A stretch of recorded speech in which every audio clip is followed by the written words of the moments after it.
What's cracking, people?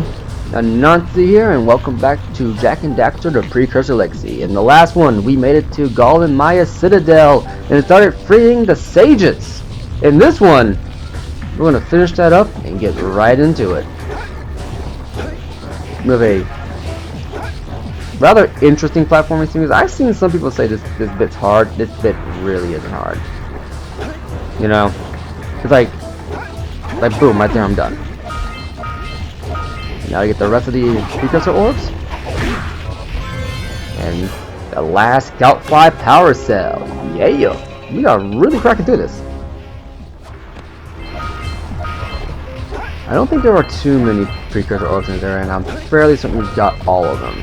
It would be embarrassing if I got up here, came around, and just didn't have them all. But before we do that, sorry, Samus, you're going to have to stay in that cage for a little bit longer. I know that there are Precusor orbs over here. Over yonder. There we go. 2,000 of 2,000 Precusor orbs. That is every Precusor orb in the game. And with this next little bit of destruction and property damage, we have every power cell in the game. How's it make you feel? Good work, boys! You're real heroes now! I'll combine my green eco power with the other three sages, and together we'll open the shield door surrounding the Precusor robot. Yeah, that sounds like a good start. And then after you guys open that shield, what are you gonna do about the robot? Nothing, Daxter.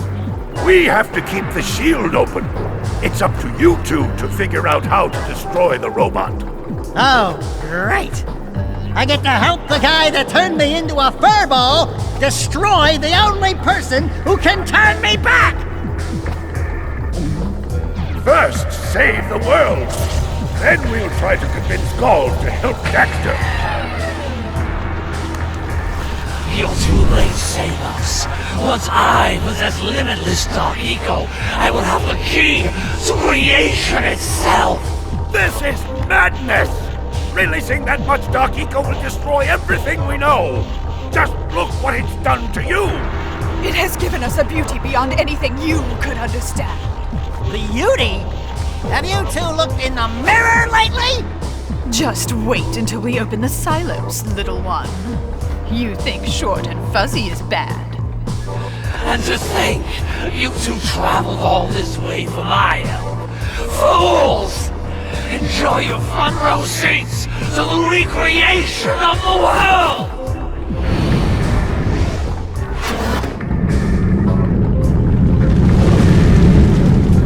Jak! Take the elevator up and stop that robot! Yeah, and we're right to it now.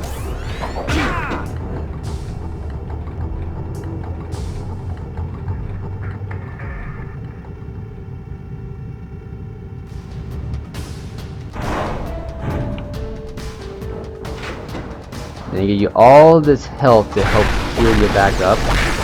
Some blue eco. So I just want you to just take this in real quick. That is our boss. That is our boss for the Precusor Legacy. Thing is just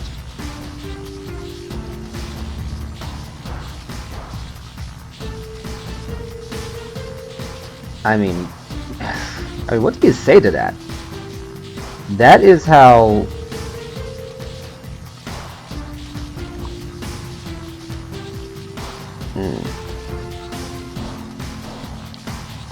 that is how you retrofit something, if you ask me, you know?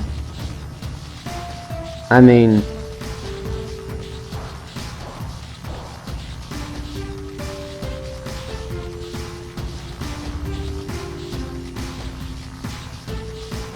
I'm sorry if I'm kind of blanking here. I need to look something up real quick, and I want to make sure I got this just right.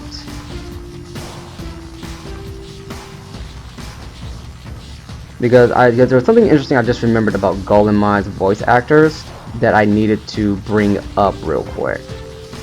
And I want to make sure I got this just right before I mention it, so.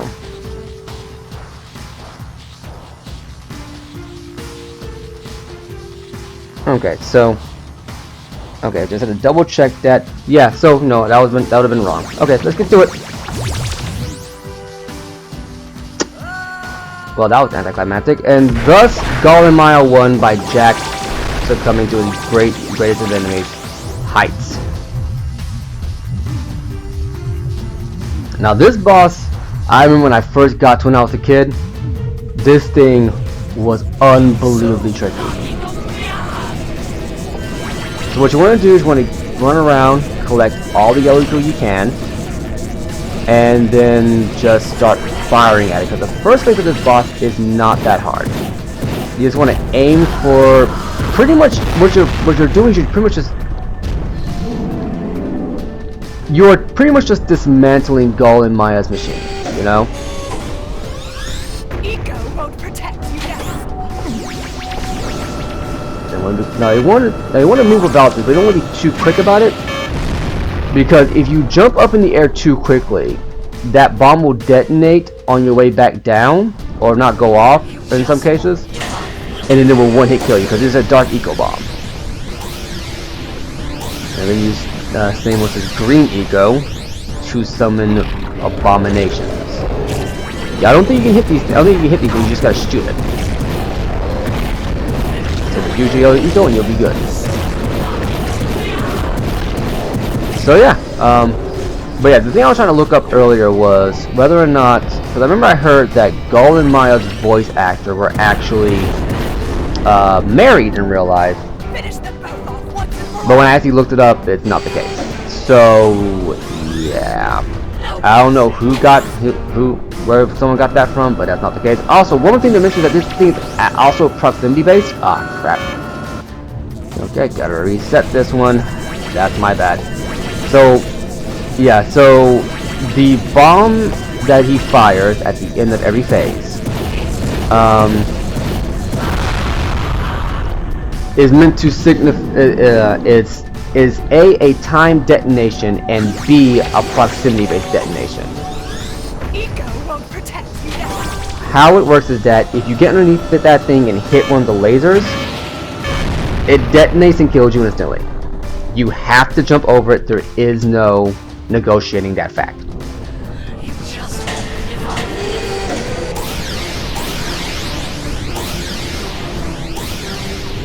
But yeah, this is how the phase works. He uses blue Iko to start off opening up the silo, and then he uses yellow Iko, and he uses green Iko to summon well, he mixes green Iko with the dark Iko to then make these things, whatever they are. And then the dark Iko bomb he fires off, I believe is implied that the detonation helps to widen the opening a bit. So yeah, because as you can tell, the silo is slowly opening, giving you less and less space to work with on the platform.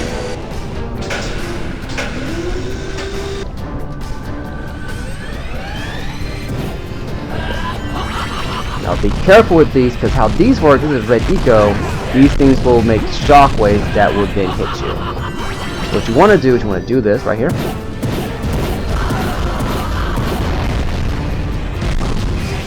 Okay, that's me. That's my fault. That is my fault. I'll say something really teary at the funeral, like, "How am I gonna get change back now?" So yeah, so that's a tricky. So I would argue that the red Iko section of this fight is the hardest section of it's the more tricky section of the fight, just because you have to go back and forth between firing at the arm piece and not getting blown up. Ego won't protect you now. But what's what we're looking for here?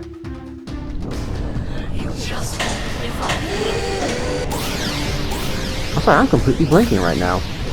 Why am I blanking right now?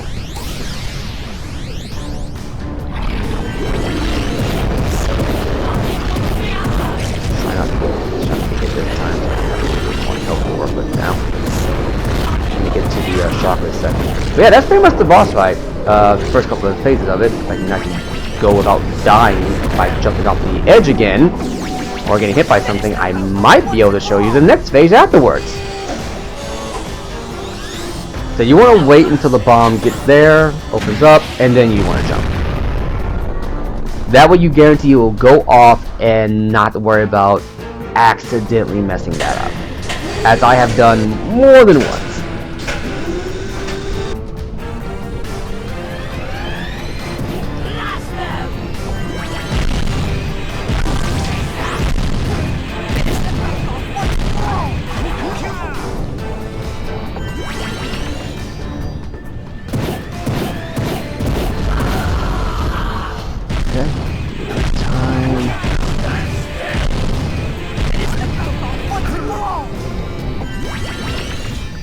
And in the background, Golemon just taunting you.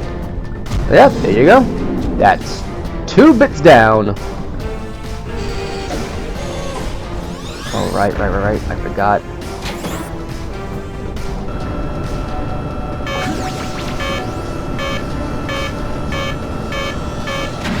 Whew! That was close. That's cutting it close. Not gonna lie, my brain kind of blanked there for a second. It's like, wait a minute. Oh, right, the bomb. Oh man. And now we're on the yellow eco Pokemon fight. This one is a little bit easier to avoid. The difficulty comes in trying to get enough yellow eco to then fire at it.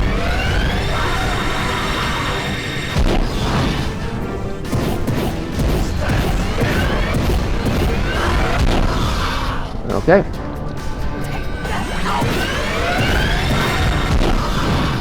Come on. You know you want to die. There you go!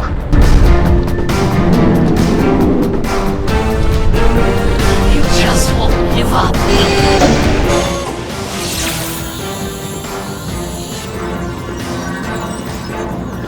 Light-Eco, it does exist.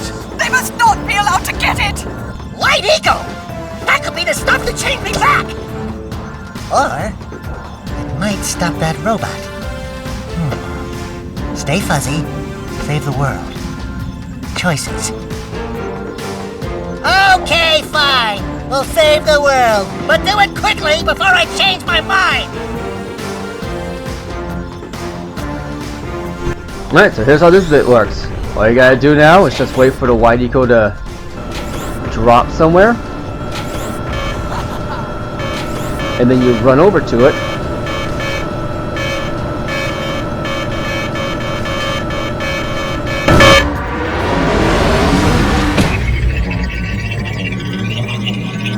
Do something!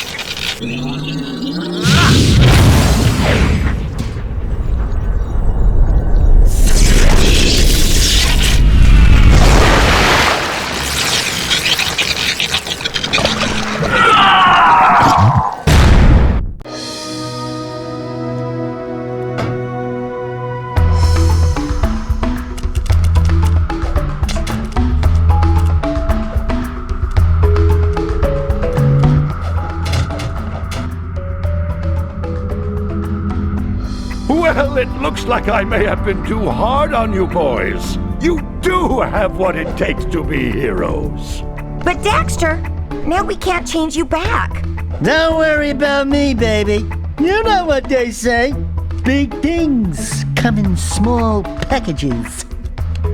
Jack, you have an incredible talent for channeling eco. Samos, you may have been right about this one after all. And Kira, without your help and ingenuity, none of this would have been possible. Perhaps we've found another sage now that Gaul and Maya are lost. Yes, Gaul and Maya. The Dark Eco probably destroyed them. Probably. Ah, who cares? Bring 'em on! We can take 'em again, right, Jack? I said, right, Jack? Thanks, big guy. And that was Jak and Daxter: The Precusor Legacy. Created and developed by Naughty Dog Inc. and with Andy Gavin and Jason Rubin and Bob Riffey and Justin. I'm not gonna read the whole credits. That's gonna be crazy. But this is the ending to this game and just the journey through it all together. I really liked. You know, I have said it. I think I said it in a couple of other projects I've done on the channel beforehand, but this is, in my opinion, this is probably the standard for how you do a 3D platformer. You know, you can get all of the equipables in every area. There's not a whole lot of dipping in and out. The advent of, well, the innovation of procedural generation on this game is,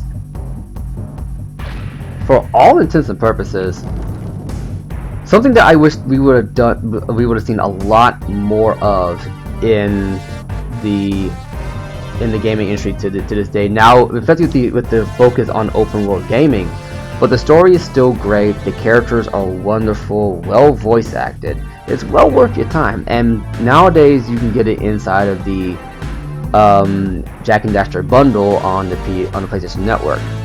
However, there are a few issues with the Jak and Daxter bundle. Mostly audio. I don't know if it came through very well on the recordings and inside the videos, but sometimes the audio with regards to dialogue will sound kind of buzzy.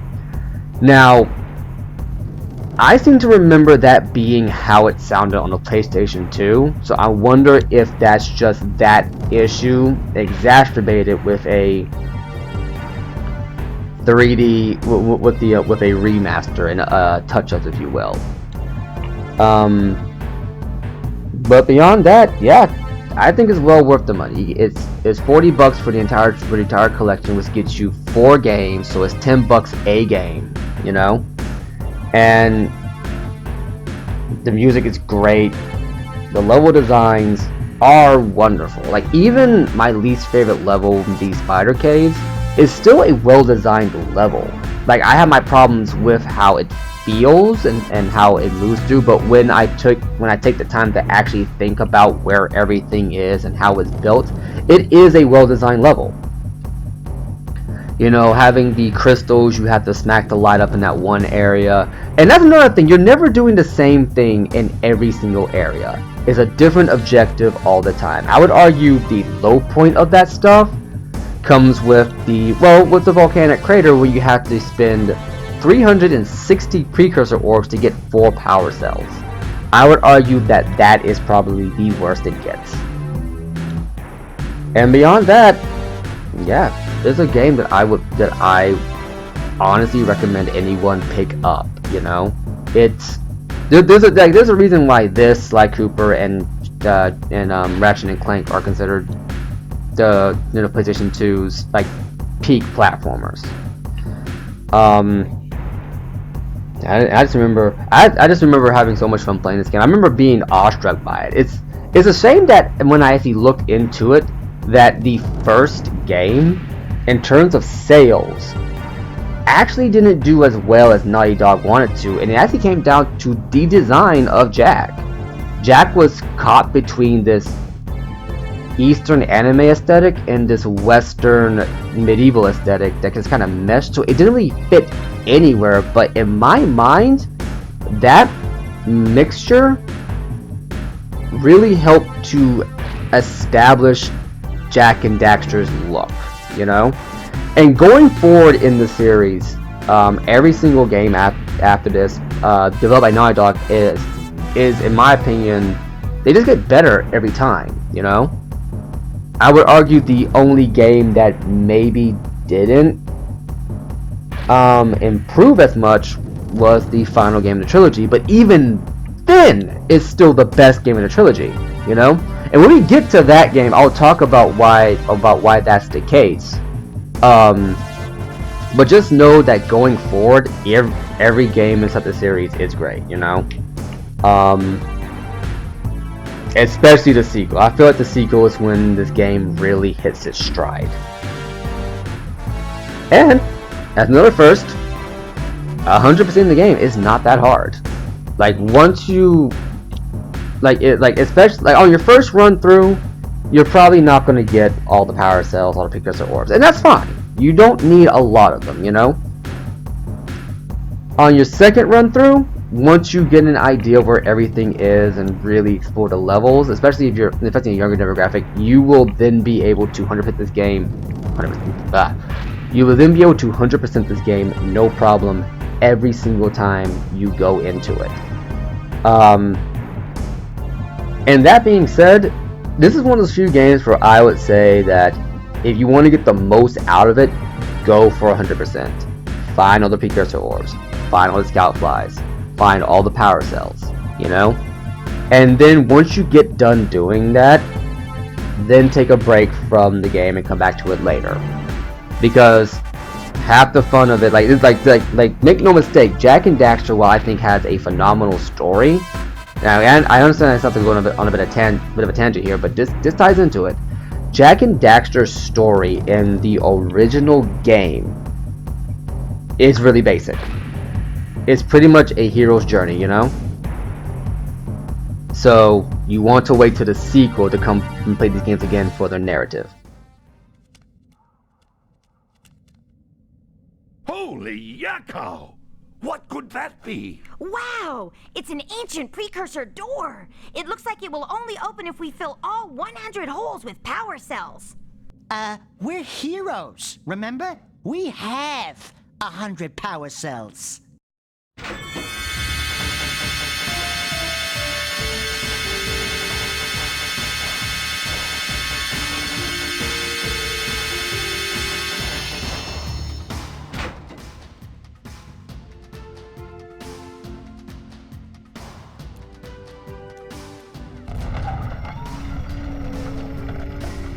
Wow! What is it? It's so